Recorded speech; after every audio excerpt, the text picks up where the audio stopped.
Boa noite. Para quem eu não falei ainda, boa noite, né? Irmãos, nós estamos em Hebreus 11, 17 a 19. Estamos caminhando aí na carta aos Hebreus.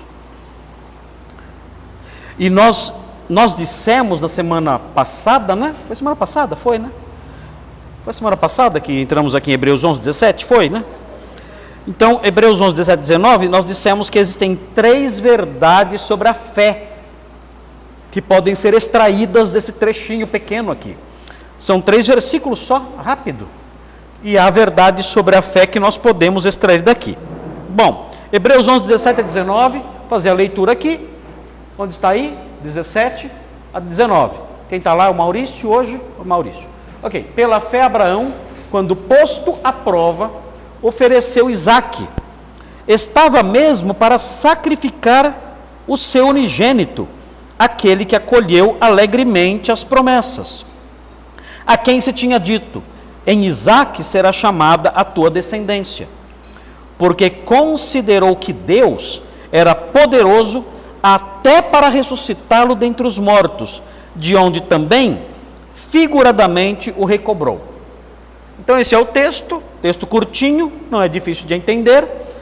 Eu disse na semana passada que a partir desse texto nós podemos extrair 3 verdades. Qual era a primeira? Lembram? A fé pode ser posta à prova. Essa era a primeira verdade que nós extraímos do texto, que nós não colocamos a verdade do texto, ela saiu do texto. O texto fala: pela fé Abraão, quando posto à prova. Então nós aprendemos uma verdade importante aqui, não é para estranhar. A fé pode ser posta à prova, ela pode ser provada, testada, ela pode enfrentar isso. Nós dissemos que nós não sabemos ao certo, a Bíblia não fala claramente o motivo de Deus provar a nossa fé, já que Ele conhece o nosso coração. Ele sabe se a fé é grande, pequena, verdadeira, falsa, Ele sabe tudo. Então, por que Ele prova a fé? E nós, então, levantamos algumas suspeitas, né? Os irmãos disseram: olha, eu acho que Deus prova a fé para mostrar para nós como é a nossa fé.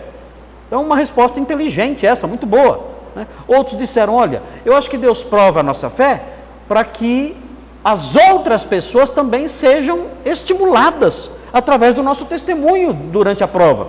Então, nós demos respostas que são respostas que se ajustam sim aqui aos propósitos de Deus em relação ao seu povo, à experiência cristã comum, aquilo que nós passamos na vida cristã, nós realmente aprendemos quando somos provados. E, enfim, nós discutimos essas coisas aqui, tentando levantar respostas. Uma coisa é certa: Deus não nos prova para descobrir nada, porque Ele é onisciente,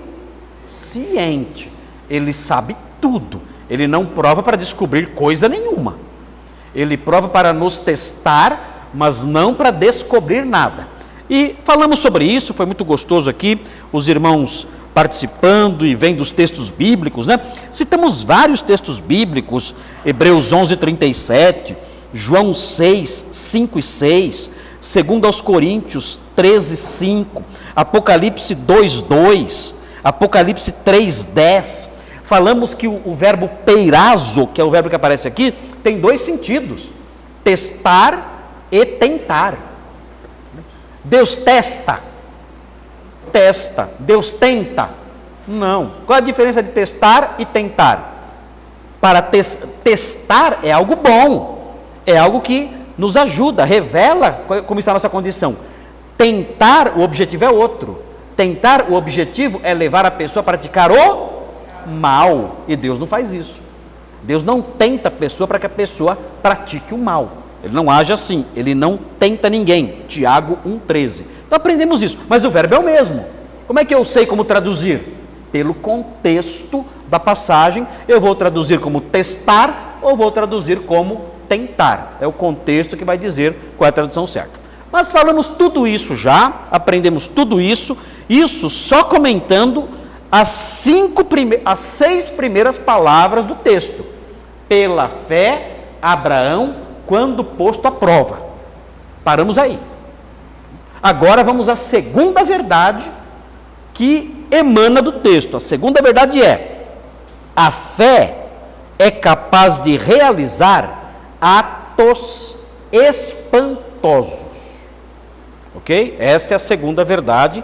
E essa verdade está aqui também, está no texto, nós não inventamos, ela está aí. Olha o que diz aí: pela fé, Abraão, quando posto à prova, aí vem a segunda verdade. O que ele fez?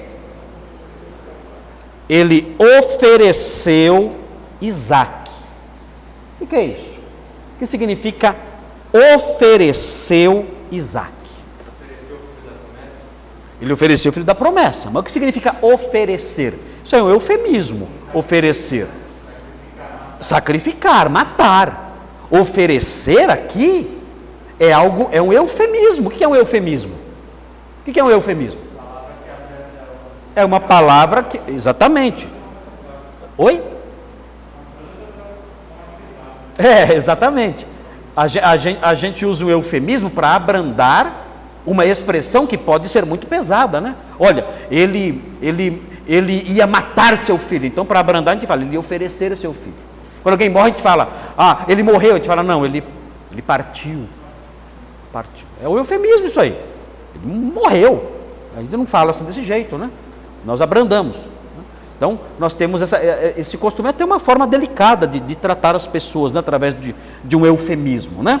Então, aqui nós temos o eufemismo. Agora, notem bem, é interessante aqui, porque, onde está aqui? No versículo 17b, 17b, vocês vão encontrar, olha só que interessante aqui, muito interessante, presta atenção nisso aqui, vocês vão ver aqui um recurso literário curioso, próprio da língua hebraica.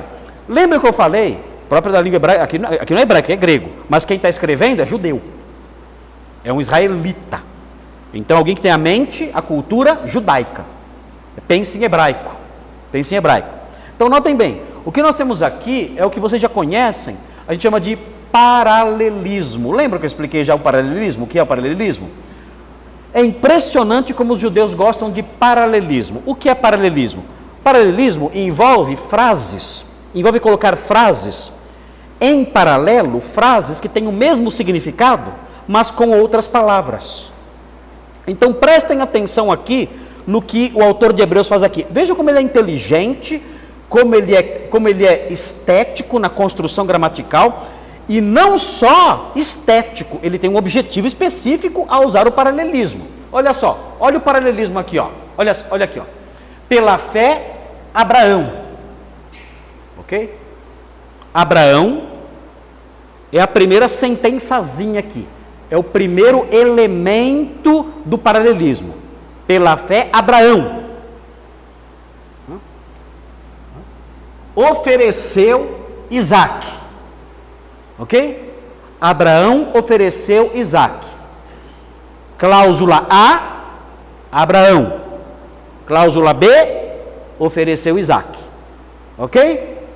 Então tem duas cláusulazinhas aí. Abraão é a primeira cláusula, ofereceu Isaque, é a cláusula B. Cláusula A, cláusula B, ofereceu Isaque. Agora veja bem, estava mesmo para sacrificar o seu unigênito. Isso aqui é sinônimo do quê? Ofereceu Isaque. Entenderam? Ele disse a mesma coisa com outras palavras. Aliás, com outras palavras que até explicam o eufemismo. Não é verdade? Então você tem A, B. E aí você tem de novo B. Estava para sacrificar o seu unigênito. B. E aí vem o quê? Aquele que acolheu alegremente as promessas. Quem é? A. Então o que você tem? Você tem A, B, B, A. Você tem um sanduíche de Abraão. E qual é o recheio? O recheio é o sacrifício. Tá? Tem os dois pães, Abraão e Abraão. E o recheio tem o quê? Sacrifício. Sacrifício de Isaque. Por que Abraão é o pão? Embaixo e em cima. Por quê? Porque ele quer enfatizar Abraão. O objetivo desse paralelismo é realçar Abraão. A ênfase está nele. Olha, aliás, essa parte de Hebreus 11 focaliza os patriarcas. Ele está focalizando personagens. E para focalizar personagens, então, ele usa, aqui no caso, para focalizar um personagem específico, que é Abraão, ele usa esse paralelismo. E você tem isso aqui, então. É estético? É estético. É explicativo? É explicativo. Mas também é um recurso literário de ênfase. Ok? Então você tem isso aqui. Então note, Abraão, letra A, está aparece aqui embaixo, aquele que acolheu alegremente as promessas, A e A, e o B aqui, no centro.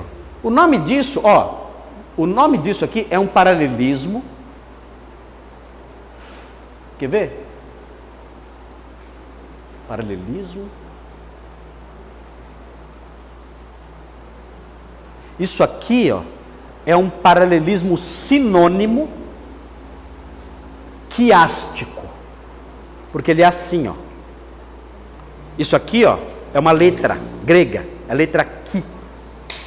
Letra qui.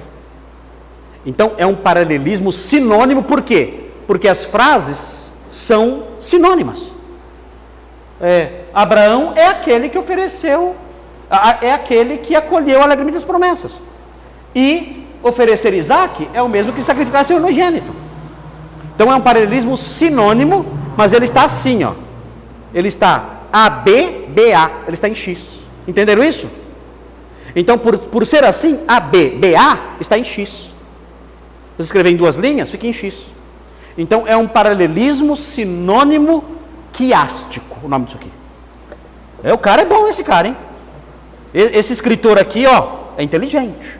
Ele escreve bem. Ele não escreve textinho de YouTube, de Facebook aí mal feito, não. Ele é um cara que sabe escrever. Ele é um artista, esse homem aqui. Tem talento literário.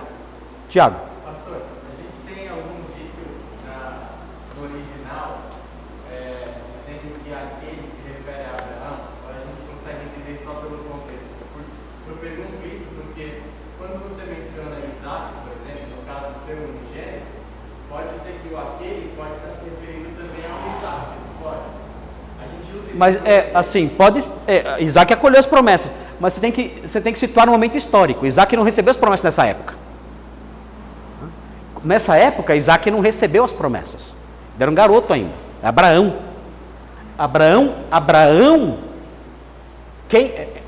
O sujeito desse, aquele que acolheu alegremente as promessas, o sujeito disso aqui é aquele que estava para sacrificar. Então não tem como ser Isaac. O sujeito é aquele que estava para sacrificar. Ele fez isso. Ele inverteu, colocou o sujeito no final para criar esse efeito de qui, da letra X. Então é por causa disso. Mas ele é assim, é uma construção curiosa, né? Além de ser bonita, além de ficar bonito, criativo, estético, inteligente, também supre o efeito que ele quer causar, que é a ênfase em Abraão. Por quê? Porque ele está escrevendo aos hebreus. E quem era Abraão para os hebreus? Estava aqui, ele estava no topo. Então mostrando, olha o exemplo que nós temos do nosso patriarca de Abraão. Ok, então veja aí, o texto fala assim, ele estava mesmo para sacrificar seu unigênito. É aqui que está a base para a afirmação que eu fiz, de que a fé é capaz de realizar atos espantosos. Então qual é a verdade? A fé é capaz de realizar atos espantosos. Onde está isso aqui? Nessa frase, ele estava mesmo para sacrificar o seu unigênito. Então nós temos aí Gênesis 22, 2. Maurício, coloca aí Gênesis 22, 2. Então aqui ele especifica o que ele ia fazer. No começo ele usa o eufemismo, ofereceu. Depois, na frase em paralelo, ele descreve mais detalhes. Diz, ele estava mesmo para sacrificar o seu unigênito. Ele dá detalhes. Para quê? Para realçar quão espantoso espantoso foi o gesto. Quão espantoso foi o gesto da fé. Na primeira cláusula, ele ia oferecer seu filho. Agora ele dá detalhes mostrando o quão isso realmente foi espantoso. Gênesis 22:2, acrescentou Deus: toma teu filho. Olha como, na verdade, esses detalhes que são colocados aqui em Hebreus, são detalhes que Deus fez questão de destacar quando pediu o menino. Foi pesado. Os jovens diriam, foi cruel. Os jovens diriam, né? Foi cruel. Olha só. Olha como pega. Acrescentou Deus, toma teu filho. Podia separar aí, né? Toma teu filho e oferece-o lá em Moriá. Mas ele não falou isso. Ele falou, toma teu filho, teu único filho, Isaque, a quem amas. Chega, né? Mas note, o que é mostrado aqui é o tamanho do pedido. O pedido tem detalhes, e são detalhes que os jovens diriam, meu Senhor, cruel.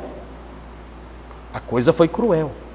E o autor de Hebreus, ele reproduz um pouquinho disso, para realçar que a fé realiza atos espantosos. Porque, claro, o amor de um pai pelos seus filhos é gigantesco.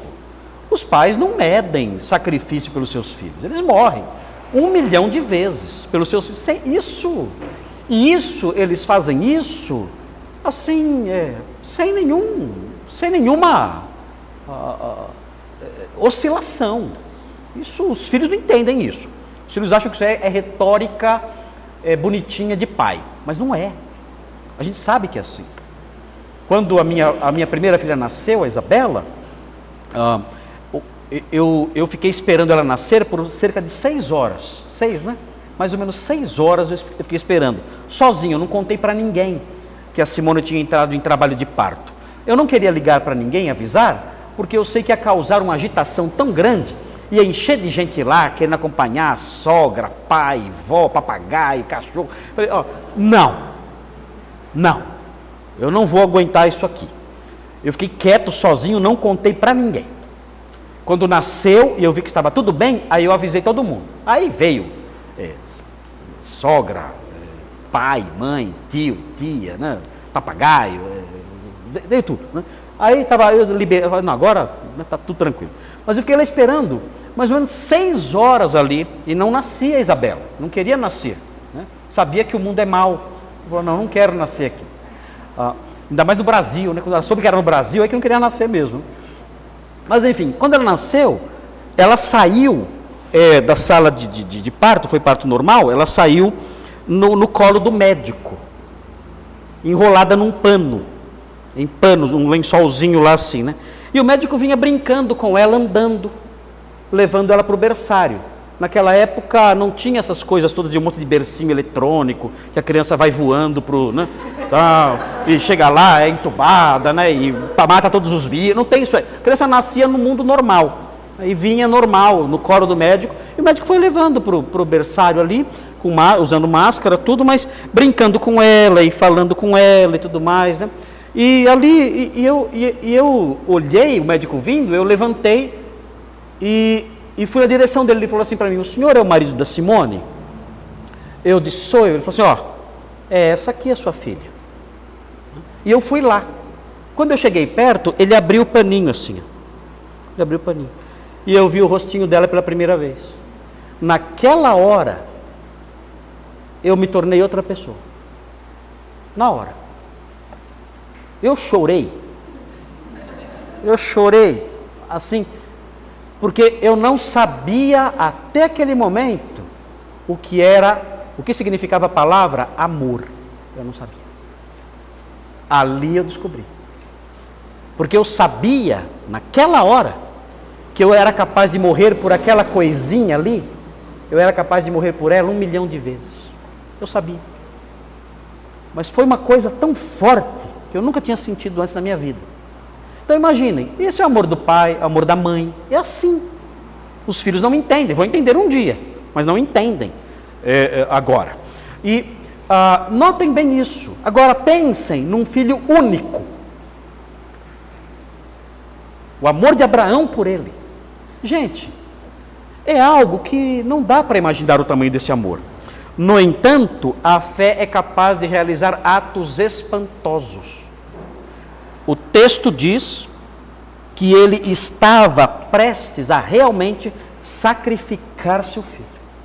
E só não fez porque no momento fatal, quando ele levantou o cutelo e estava prestes a cravar o cutelo no peito dele, note bem, isso não era um sacrifício. Cravar o cutelo no peito do menino era parte do sacrifício. Sabe o que ele tinha que fazer depois? Sabe o quê? Ele tinha que colocar fogo. De queimar todo o cadáver. Era isso. A facada era só o começo.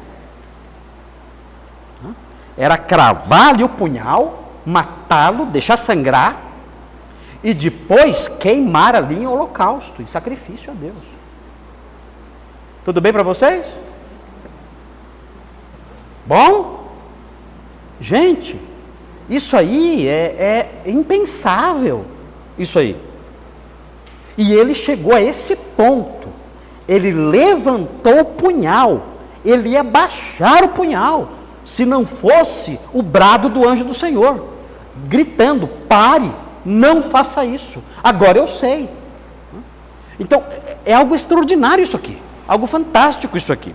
Então, por isso, o autor de Hebreus mostra que a fé é algo que capacita a pessoa a realizar atos espantosos. Bom, isso aí está fora de cogitação, é algo muito forte.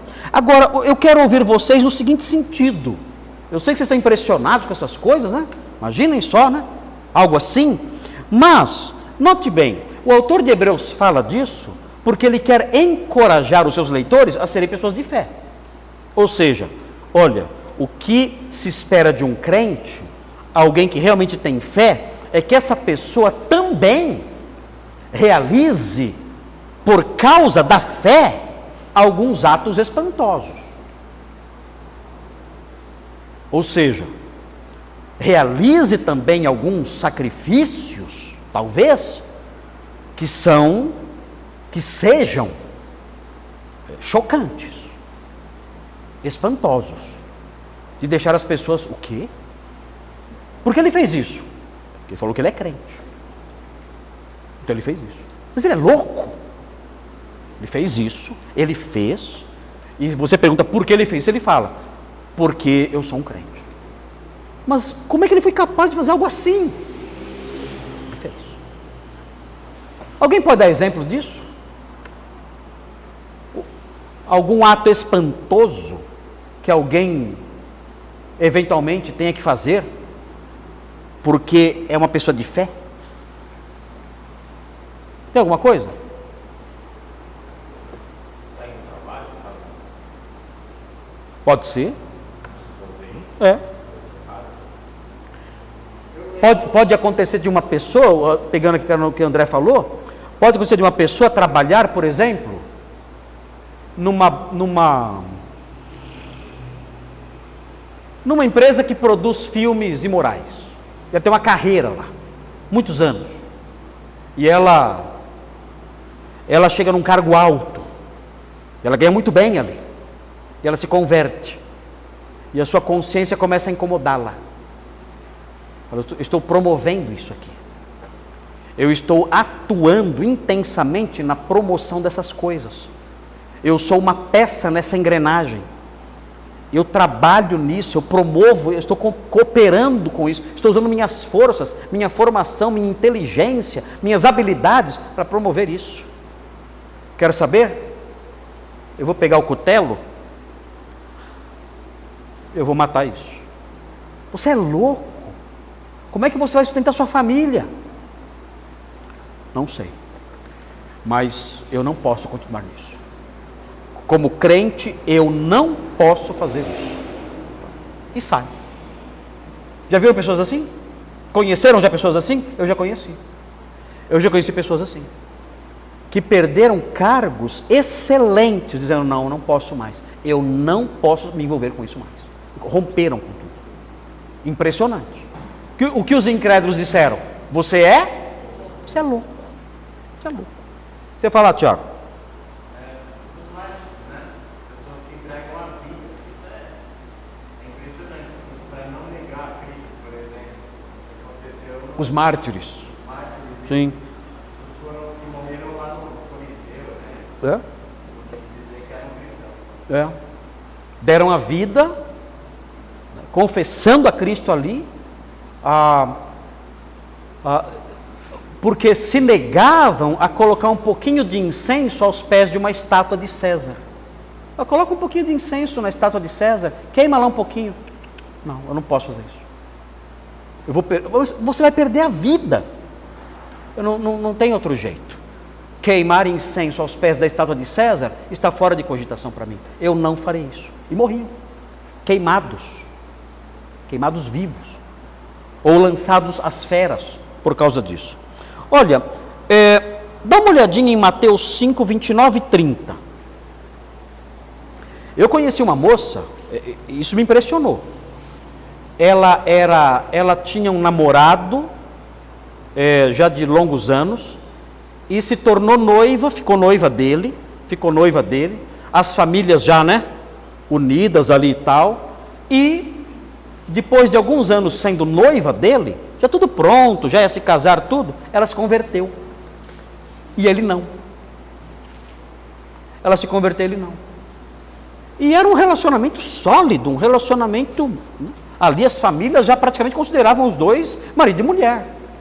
E ela se converteu, ele não. Houve uma luta aí no coração dela durante muito tempo, mas ela, lendo a Bíblia, que dizia, não vos ponhais em julgo desigual com o incrédulo, ela parou tudo, ela falou para o namorado, para o noivo dela, olha, eu não posso continuar com esse relacionamento. Porque você não gosta de mim? Gosto de você. Eu gostaria de me casar com você. Eu gostaria de que você fosse meu marido, mas eu não posso. Eu não posso me casar com você. Eu vou romper agora com você, porque a palavra de Deus condena que eu, como crente, me relacione nesse nível com você. E ela rompeu. A família ficou louca, as duas famílias enlouqueceram. Quase a expulsaram de casa. Os pais, todos ali, ficaram indignados, disseram, essa moça enlouqueceu, ficou louca. Mas ela disse, não estou louca. É que eu creio na palavra de Deus, e ela diz isso. Dói no meu coração, dói nos meus sentimentos, mas é isso que eu quero. Eu quero romper agora. E rompeu e foi para o seminário Palavra da Vida. Fez um curso lá de 3 anos de educação cristã, para ser mais útil na igreja. O que é isso? Não é fazer algo espantoso? Ela fez, pela fé. Vamos ver Mateus 5, 29 e 30. O que diz lá? Se o teu olho direito te faz tropeçar, o que você faz? Arranca e lança-o de ti. O meu olho direito é o pior olho que eu tenho, então para mim está tranquilo, né? Porque se fosse o esquerdo ia ser complicado, porque o esquerdo é melhor. O direito é ruim, ainda bem que ele falou o direito, porque se tivesse que arrancar o esquerdo, ia ser uma perda irreparável. Mas note, pois te convém que se perca um dos teus membros e não seja todo o teu corpo lançado no inferno. Pesado isso. Mas note, o que ele está dizendo aqui? Ele diz o seguinte, olha, o homem piedoso, ele trata a fonte do pecado de modo drástico. Se o teu olho direito te leva a tropeçar, arranca, joga no lixo. Acabou o problema. Veja, e se a tua mão direita, a esquerda, ela não faz muita falta, mas é a direita aqui. Se a tua mão direita te faz tropeçar, corta e lança-a de ti, pois te convém que se perca um dos teus membros e não vá todo o teu corpo para o inferno. De novo, olha, o pecado, a fonte do pecado, aquilo que leva você para o mal, deve ser tratada de modo drástico. Se é o seu trabalho, chuta no lixo. Mas o meu trabalho, se é o seu amigo de infância, jogue fora, né? No sentido de rompa. Se é o seu computador, lixo. Calma. Às vezes as pessoas chegam para mim e falam assim para mim: pastor, eu tenho problemas com pornografia. Eu digo: mas quando que você visita esses sites? Eu visito pelo computador. Pegue o computador e jogue fora. Cancele a assinatura de internet da sua casa. Mas como é que eu vou? Não sei. Mas se a tua internet te faz tropeçar, arranca e lança longe de ti. Se o teu computador te faz tropeçar, arranca-o e lança-o no lixo. É isso. A gente já sabe o que fazer. Mas não dá para fazer. Não dá? Então, lamento. Então, tente parar de outro jeito. Mas a medida que é exigida é essa. Você não consegue? Não consigo. Pega o computador, jogue no lixo. Use, sei lá, os recursos de outrora, né, de antigamente, né? Use isso. Mas se algo te leva para o caminho mau, trate isso de forma radical. Dá até para fazer uma poesia. Se algo te leva para o caminho mau, trate isso de forma radical. Lixo. Jogue fora. Agora note bem, quem faz isso? O homem de fé. A fé realiza atos espantosos. Quem ia falar, Maurício?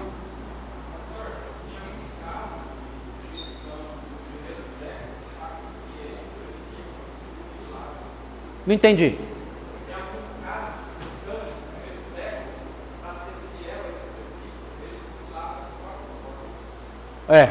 Não, teve um caso, teve um caso que fez isso. Foi um teólogo chamado Orígenes de Alexandria. Ele viveu por volta do ano 254, na metade do terceiro século. E ele se emasculou, ele se castrou. Por causa com medo, né, de cair em pecados sexuais. Assim, levou bem a sério o versículo, né? Levou bem a sério. Né? Mas enfim, nós entendemos qual é o significado disso aqui. O significado é simples. Se algo te leva ao erro, seja radical no trato com isso. Pode ser um amigo, pode ser um parente. Pode ser.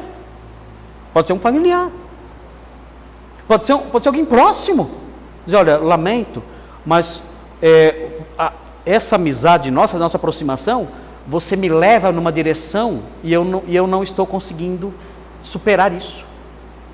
Você me leva para o pecado. Eu tenho que ser radical aqui. Nosso relacionamento tem que se romper aqui. Mas sou seu irmão, sou seu tio, sou seu pai. Lamento muito, mas não posso continuar me relacionando com você. Pelo menos não nesse nível. Porque você está me levando numa direção errada. É terrível. Agora, note bem, não é para pensar só em pecado, aqueles pecadões, né? Adultério, assassinato, assalto a banco, não. Se a pessoa te leva a fazer fofoca. Oi?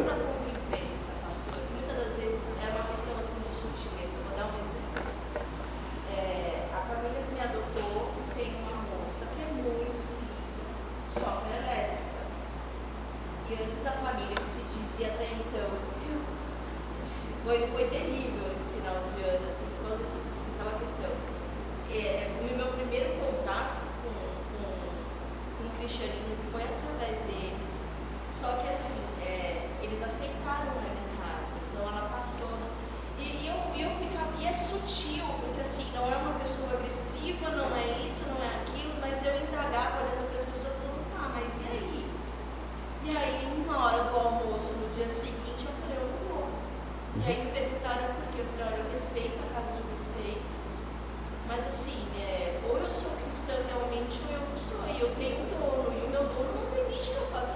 Entendeu? Que eu veja isso com naturalidade. Não, e assim, o que me incomodou é a questão, a pessoa porque pensa que uma pessoa porque ela é gay ou porque ela é lésbica, que ela é extremamente agressiva. Não, Claro que não não. é uma pessoa extremamente educada e bondosa. Não é isso, não é esse ponto. É a questão do pecado, entendeu? E assim, é algo que realmente é uma luta. Assim, aqui a questão, assim, não dá para você romper relacionamento com todo mundo que está no pecado, porque aí você tem que sair do mundo. Aqui a questão é se a pessoa te leva ao erro. Então, mas aí É essa a não questão. é a questão da convivência, não aceitar isso. Aí, Assim, isso é uma coisa normal. isso aí é errado também. Vamos supor que eu esteja lá, ela esteja com a namorada dela lá, e eu ali conversando, achando tudo normal. Isso não é correto. Ela tem que saber, e eu tenho que dizer isso, dizer, olha, eu não concordo com isso, e o meu retirar-me agora daqui, veja isso como um gesto de protesto, porque eu não acho isso correto, esse tipo de relacionamento que vocês estão tendo aqui na minha frente, eu não concordo com isso, eu vou sair daqui agora. E sairia também se, por exemplo, fulano trouxesse a amante dele aqui, ou se ciclano começasse a usar drogas aqui. O meu ato de protesto seria esse, eu não vou participar disso, não vou estar debaixo do mesmo teto em que isso está acontecendo, eu vou sair agora. Então, esse é um problema que o cristão tem que enfrentar muitas vezes, e ele tem que se posicionar e ser criticado por isso. Mas aqui a questão que eu estou tratando é algo pior. É o incrédulo que te leva, e você não consegue vencer a influência que ele exerce sobre você. Você percebe que aquela amizade sempre leva você para o caminho errado. Ah, é meu amigo de infância, é meu irmão, é meu tio, é meu pai. Se aquela pessoa, o convívio com ela sempre te leva ao mal, corte, arranca e lança-o de ti. Então isso é muito difícil muitas vezes. Mas o crente tem que fazer isso. A fé age, ela realiza atos espantosos. Assim, aqui na igreja, quando eu vejo pessoas que saem de casa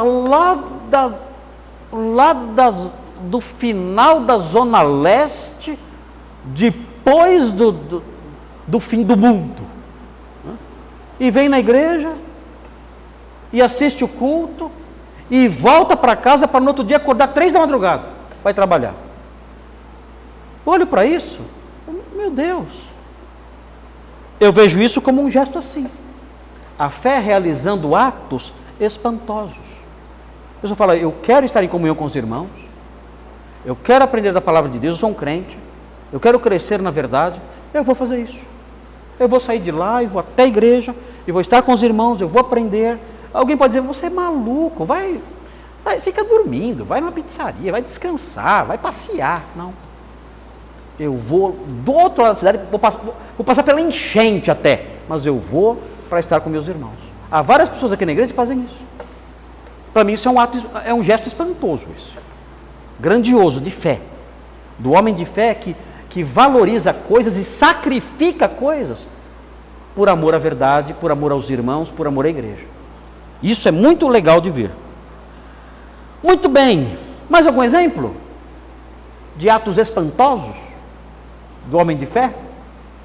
Rompimento de namoro, né? Tem tudo isso, já falei aqui. Sair de empregos, né? Como falamos aqui. E é interessante, porque o exemplo de Abraão é insuperável. Se a fé faz isso, o que ela não faz? Fala para mim. Se a fé faz um homem pegar o seu único filho e levantar o cutelo para ele porque Deus mandou, o que a fé não faz? Fala para mim. Esse Abraão, se Deus pedisse qualquer outra coisa para ele daria tudo. Tudo. Se ele pedisse Sara, acho que ele dava mais rápido, porque ela era uma mulher meio chata, né? Meio chata, né? Mas assim, qualquer coisa ele daria. Ó, de todas as riquezas, tudo. Se ele não negou nem seu filho. Então isso que é interessante. Agora notem, o autor de Hebreus coloca isso aqui para nós. Ele não está só contando uma história. Ele está querendo nos incentivar, dizendo, olha, a sua fé deve ser uma fé que quando testada seja aprovada, e deve ser uma fé que muitas vezes vai ter que fazer sacrifícios. Se ela não é assim, lamento muito. Se você quer uma fé que nas diversas situações da vida não sacrifica nada, lamento muito. Você quer ser aplaudido pelo mundo, você quer facilidade, você não quer esforço nenhum, Deus requer algo, você acha que é difícil demais. Se essa é a fé que você tem, lamento, não é a fé de Hebreus 11. A fé de Hebreus 11, ela muitas vezes tem que se sacrificar. Bia. De quem? A Heloísa Poço, sim. Qual foi o exemplo dela? Da questão da gestação, né? Que ela ficou sabendo que o Paulo, o filho dela, não tinha os rins. Não tinha os rins, o bebê. Que ele não, assim, que não seria viável. Não ia nascer, não ia sobreviver. Não ia sobreviver depois que nascesse. E aí, assim, os médicos sugeriram para ela tirar, né? Levar a gestação até o final. Eu não lembro ao certo qual trimestre que ela verificou isso. Aconselharam que ela fazer um aborto, né? Matar o bebê, né? E assim, numa época que assim, isso é nada, né? Tudo bem que ela é uma cristã e que os dois modos seria difícil. Mas ela levou até o final da gestação, crendo que Deus podia reverter essa situação ou não. E assim, quando ela teve o Paulo, que ela pegou ele nos braços, ele nem chegou a chorar e faleceu nos braços dela. E ela pôde ver os traços dele, ver, né, o rostinho do filho. Primeiro filho dela, né? Então imagina a dor para ela, né, de seguir assim, né, firme nesse propósito, né, de honrar a fé que ela tinha, Sim. que ela tem em Deus, né? Ela cria corretamente que ela não tinha o direito, em hipótese alguma, de romper a continuidade daquela vida, que aquilo estava nas mãos de Deus. E ela foi obediente até o final, mesmo sabendo do custo que teria isso, emocional e físico. E o bebê nasceu e morreu imediatamente. Foi triste isso aí. Mas ela fez isso por quê? Pela fé. Eu creio que a palavra de Deus é verdadeira. Esse caminho é o caminho mais difícil, é o caminho mais sacrificante, é o caminho mais doloroso em termos físicos e emocionais, mas eu creio que eu não tenho esse direito. E eu vou fazer o que a palavra de Deus manda. E foi até o final. Então, isso é essa fé que realiza atos impressionantes, né? Atos espantosos, como eu coloquei aqui, é essa fé que é a fé de Hebreus 11. É muito interessante isso aí. Temos que lembrar disso. Bom, sem questionamento. Não. A Bíblia fala isso? Fala. Eu vou em frente. Mas não faz sentido. A criança não vai conseguir sobreviver. É Deus quem tira a vida, não eu. E foi até o final. Não é brincadeira, não. Sabendo que a criança morreria assim que nascesse. Abraão não fala nada, só obedece. Nada, só obedece. É isso aí. Bom, gente, a última verdade é a seguinte, são 8:55, já só vou enunciar aqui, semana que vem eu termino, mas e aí começa outro pedaço. Assim, ó, a fé age com base em fundamentos sólidos. O que é fundamento? O que é fundamento? Base, né? Alicerce. Olha, eu quero que vocês vejam o contraste entre o versículo 18 e 17. Quero que vocês vejam o contraste. Cadê? Volta lá. Olha aqui. Olha o contraste aqui.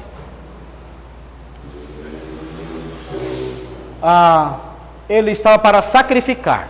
Deus pediu o quê? Sacrifício. E, olha o 18.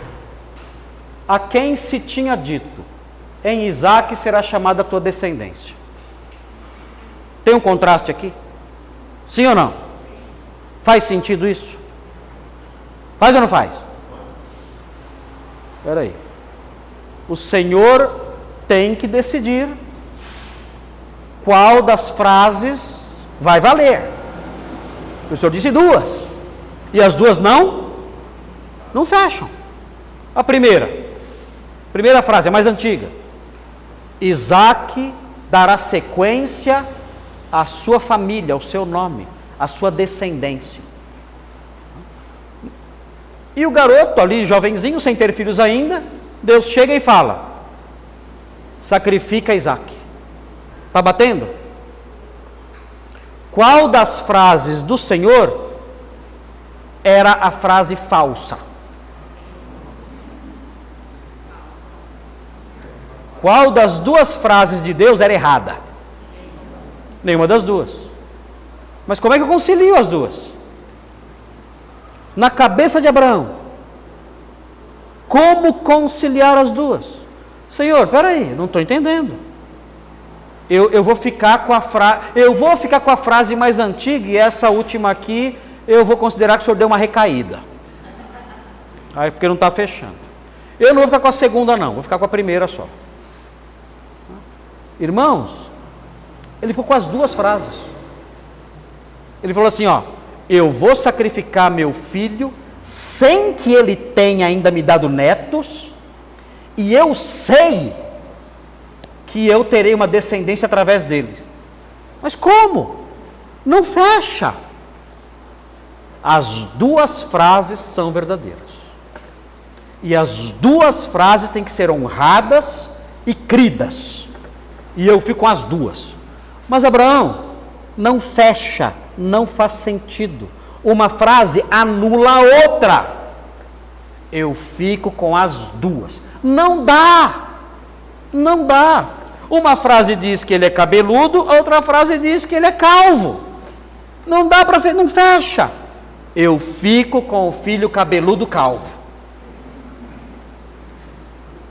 Abraão, você é doido. As frases não batem na minha cabeça. Mas eu creio que a cabeça de Deus é superior à minha. De algum jeito, na cabeça de Deus, as duas frases fecham. E eu vou crer nas duas, mesmo sem entender.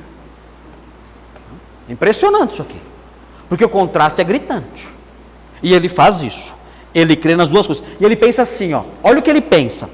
Ele crê nas duas frases e ele faz uma matemática. Ele raciocina.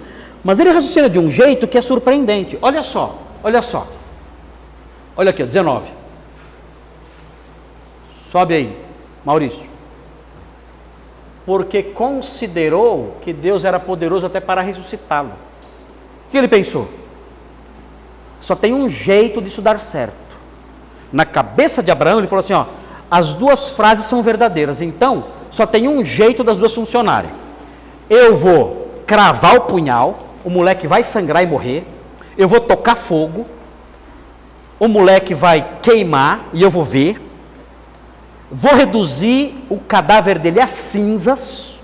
Ele vai ficar lá só poeira, a caveira ali, é isso.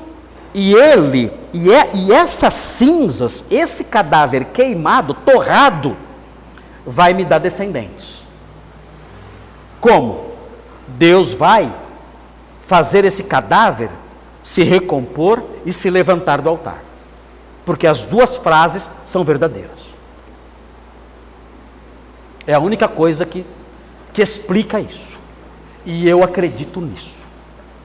E isso vai acontecer. Ele pensou assim, agora note bem. Pensa bem. Quando isso aconteceu, que noção Abraão tinha acerca da ressurreição? Que tamanho tinha a Bíblia dele? Quantas pessoas já tinham ressuscitado na época dele? Abraão não tinha base, nem história, nem tradição nenhuma de ressurreição. Nada. De onde ele tirou isso? De onde ele tirou essa ideia? Se fosse eu, daria até para explicar. Tem um monte de história de ressurreição na Bíblia. Várias. Deus vai ressuscitar. Mas Abraão não tinha história nenhuma. Exemplo nenhum. Fato nenhum. Promessa nenhuma. Menção nenhuma de ressurreição. Ele inventou a ressurreição, Abraão. Abraão inventou a ressurreição. Na cabeça dele. Falou assim, ó, só tem um jeito. Eu nunca ouvi falar disso. Nunca vi isso. Nem sei que nome dará isso. Mas o cadáver queimado vai se levantar e descer a montanha comigo. É isso. Eu creio nisso. Dá para acreditar nisso? Vocês conseguem imaginar um homem assim? Eu, quando chegar no céu, depois de conhecer Santo Agostinho, eu vou procurar Abraão. É o segundo que eu vou procurar. Primeiro Agostinho, depois Abraão. É impressionante isso. É demais. Ele, mesmo quando não faz sentido, ele continua. Com a gente devia ser assim, né? Olha como nós pensamos. A Bíblia fala que Deus nos ama. Aí a gente fura o pneu do carro, a gente fala assim, Deus não me ama. Eu vou te bater. Eu vou te bater. Você deixou de crer na palavra de Deus que diz que te ama, porque o pneu furou. Se Deus me ama, por que o pneu furou? Se Deus me ama, por que eu estou doente? Se Deus me ama, por que eu perdi o emprego? Se Deus me ama, por que eu estou passando por isso? Quando a gente não consegue fechar as duas frases, nós duvidamos das coisas de Deus, do que Deus fala. Abraão não. Ele olhou para uma frase que anulava a outra e falou, as duas são verdadeiras, eu vou crer nas duas, haja o que houver, porque Deus falou. O crente de verdade, ele passa pelo que for, ele vai dizer, isso que eu estou passando não anula a verdade, de que Deus me ama, de que Deus quer o meu bem, de que o Senhor está do meu lado cuidando de mim. Eu creio na palavra dele, e as circunstâncias não vão mudar isso. Mesmo que as circunstâncias digam o contrário, eu vou continuar crendo no que ela fala. Agora notem bem, eu disse aqui que a fé age com base em argumentos sólidos. Note bem o que acontece aqui. Qual é o argumento sólido aqui? Aqui, Primeiro, a quem se tinha dito, em Isaac será chamada a tua descendência, ou seja, qual era a primeira base? A promessa. Ele pensava assim, eu creio nisso porque Deus prometeu. E a segunda base, Deus é poderoso. Então, olha a base sólida da fé, a base dupla. A base da fé de Abraão era dupla. Ele se baseou na promessa e no poder de Deus. E se baseando na promessa e no poder de Deus, ele falou assim, eu vou sacrificar. Por quê? Primeiro, Deus prometeu. Esse menino tem que viver e ter filhos.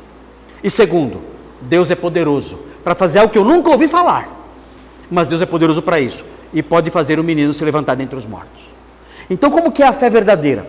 Ela não é um mero otimismo, em que eu fico torcendo para dar certo, dizendo, eu tenho fé que vai dar certo, eu tenho fé. Não é isso. A fé, ela tem um fundamento. Ela se fundamenta na promessa e se fundamenta no poder de Deus.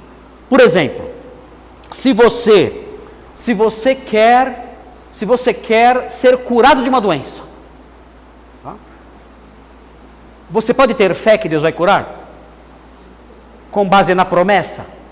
Com base na promessa não dá, porque Ele não prometeu curar você. Mas você pode ter fé com base em quê? No poder de Deus. Isso não é otimismo. Você pensa assim, o meu Deus é poderoso. Ele não me prometeu que vai me curar. Mas a minha fé se baseia no poder dele. Eu sei que ele pode abrir a boca, dizer uma palavra e minha doença desaparecer. Senhor, eu creio no seu poder. E com base nisso, eu sigo em frente. Essa é a fé que temos aqui. Ela se baseia na promessa e no poder de Deus. Não tem promessa? Eu vou crer então no poder de Deus.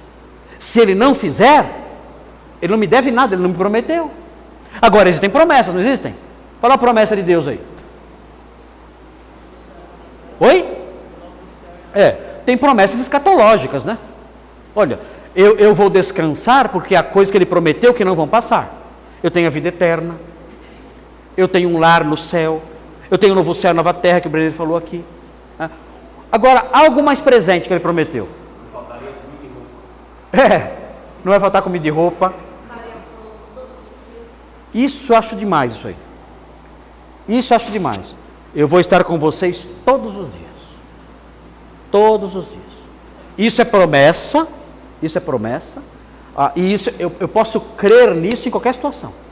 Em qualquer momento da minha vida, em qualquer instante da minha vida, eu posso crer nisso, porque Ele prometeu. Eu vou estar com você todos os dias. Eu estou no hospital, eu estou numa prisão, não por fazer o mal, mas por ser fiel a Cristo. Ele está comigo o tempo todo, cuidando de mim, me consolando, me guiando e me dirigindo. Eu creio nisso. Por quê? Ele prometeu. Então, quais são as bases sólidas da fé? Promessas e o poder de Deus. A Sofia pediu oração agora para passar no vestibular. Dá para ter fé nisso? Dá. Por quê? Deus prometeu que ela vai passar? Não. Mas Deus é poderoso e pode capacitá-la para isso. O Fabinho. Poxa, desculpa a intimidade. Falei Fabinho, nem te conheço direito. Fábio, é um Fabião, porque você é grande. Né?